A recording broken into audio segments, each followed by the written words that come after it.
केव्हापासून थांबले आहे. उत्तरं मिळत नाहीत. तुम्ही माझे आराध्य आहात, पतीही आहात. मी तुम्हाला प्राप्त तर केले, पण तुम्ही संपूर्ण माझे नाही झालात. ह्यापेक्षा मोठे दुःख काय असेल. मी जेजुरी सोडून जात होते.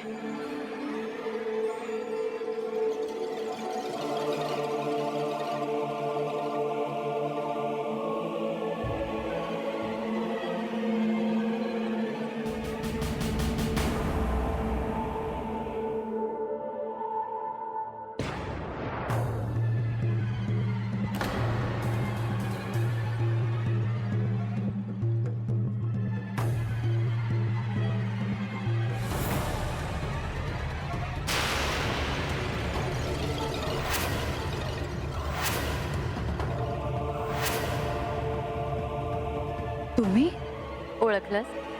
पार्वती देवी. होय. 16 सोमवारचे व्रत केले, त्यानंतर आपली भेट झाली. मात्र त्यानंतर तू मला विसरलीस म्हाळसा?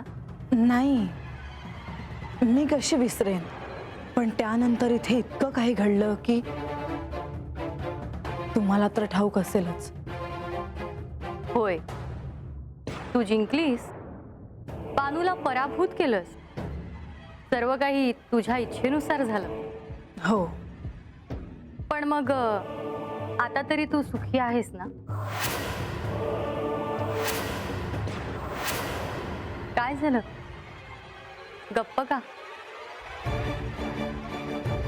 मी सुखी असते तर तुम्हाला माझ्या चेहऱ्यावरून दिसलं असतं. ती इथून गेली पण मी सुखी नाही. पण का? कारण हे तिच्याकडे जाऊन आले.